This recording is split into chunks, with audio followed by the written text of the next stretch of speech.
John, we got a telegram from some lady friend of yours, a Bonnie something or other. Something you ain't telling me? Bonnie McFarland. She's a friend.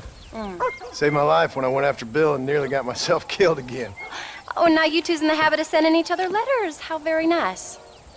It weren't nothing like that. What's it say? I don't know. I can't... Well, you know I can't read. Give it here. You read that thing out loud? I ain't hiding nothing. Dear Mr. Marston, stop. Need corn sacks. Stop. Emergency. Stop. Weevils and moths ate entire county supply. Stop. Can you help? Not exactly the most romantic request now, is it? I guess not. She saved your life, you say? Yes, ma'am. Well, then you're gonna have to help her and her family out. We've got a plentiful supply of corn sacks over near the silo. About the one thing Uncle didn't manage to have stolen while we was gone. Okay. Hurry back, John. And John, what's she like? You know. A little bit like you, I guess. She's a woman in a man's world.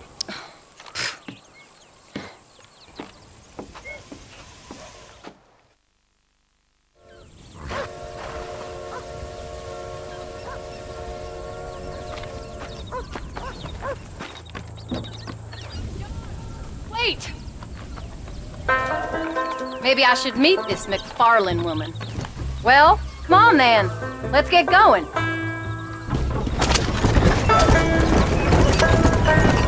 I don't think I can let you go off again without me. Fair enough. I'm glad of the company. You only had to ask. Ask? I was waiting for you to ask me. I thought you'd want to keep an eye on the boy. Oh, while you were off cavorting with cowgirls in the next county? I don't think so, John Marston. You only just got home. That Jack has seen enough of me for a lifetime. So, is she married? This Bonnie McFarland? No. What does she look like? I don't know. Pretty normal, I suppose. Normal? What? Normal like me? No. Normal as in 2 eyes, mouth, nose, that kind of normal. Besides, ain't no woman fine as you. A little flattery. Now we're finally getting somewhere. If you find yourself in a hole, the first thing to do is stop digging. Another pearl of wisdom from John Marston. I sure do miss those. I never took you for the jealous type, Abigail. I ain't jealous so much as curious. You heard what she wrote. It's just some corn. She saved my life and she was decent enough to me, so I owe her this much at least.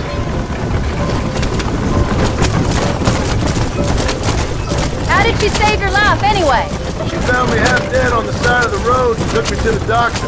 Most folks would have left me there. Half dead from what? Bill didn't take so kindly to me visiting unannounced.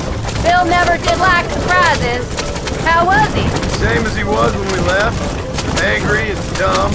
Taking his revenge out on the world. People down there was really scared of him. Of Bill? You gotta be kidding me. He was only frightening if you was afraid of dumb fools. Bill weren't so bad, but when Dutch went crazy, Bill took it hard. For a while, we all thought we'd found something right. Better way to live, but it was just a lie. Oh, you saw before they did. Maybe. But there was still kind of a family. A family that left you for dead. You knew the truth, John, and they hated you for it. Where did they take you? Who? Those government bastards. Where did they hold you and Jack? I ain't sure. They kept their eyes covered there and back. Can't have been too far from here, though. They treat you right? It ain't the first time I've had a gun to my head, John. You're forgetting your marriage proposal. Very fun. No, they learned pretty quick what would happen if they laid a finger on me. Sons of bitches. It wasn't them or being there. I didn't care about that. I've been in far worse situations.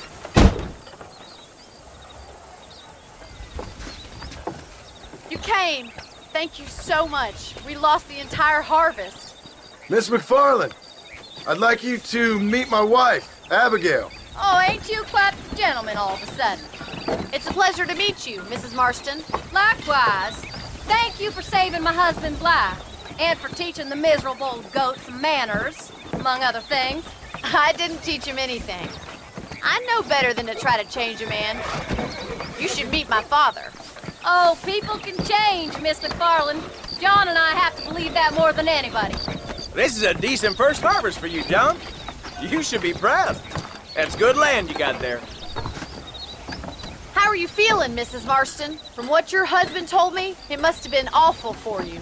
I've been through worse, and I knew he'd be back before too long. He can't cook a meal to save his life.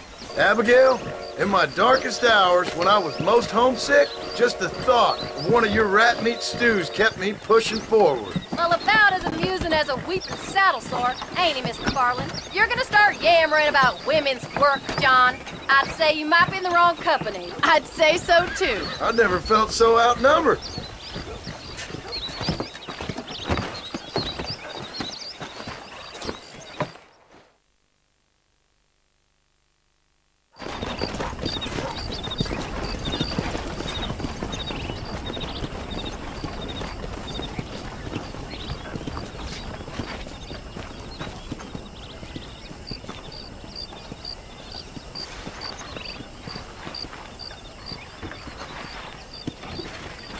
Ma'am?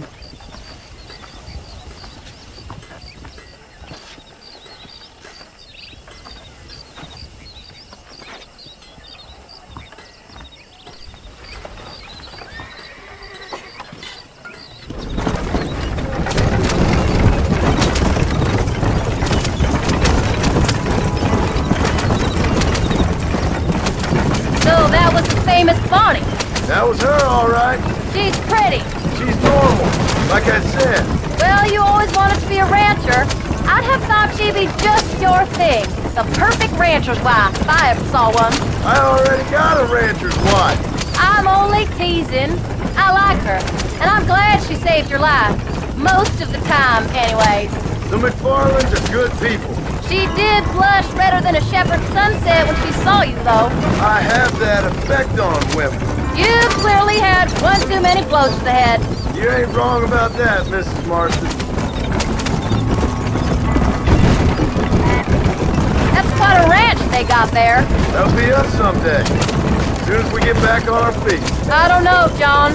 How many times can we start again? An outlaw and a working girl.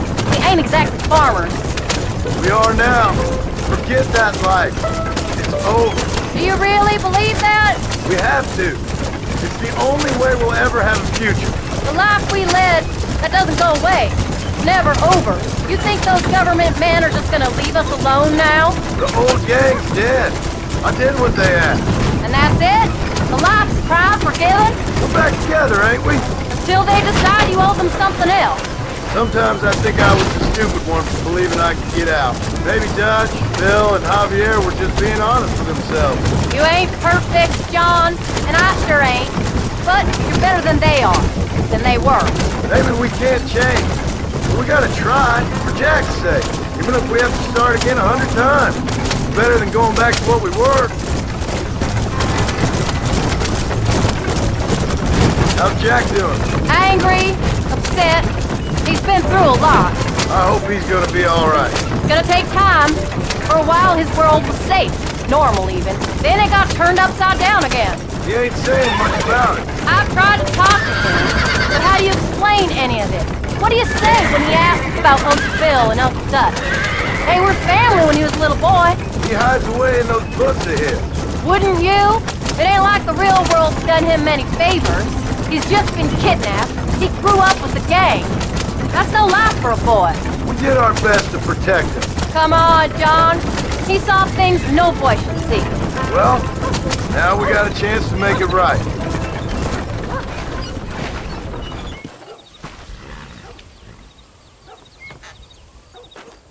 We did good today, John. I guess I better go fix us something to eat.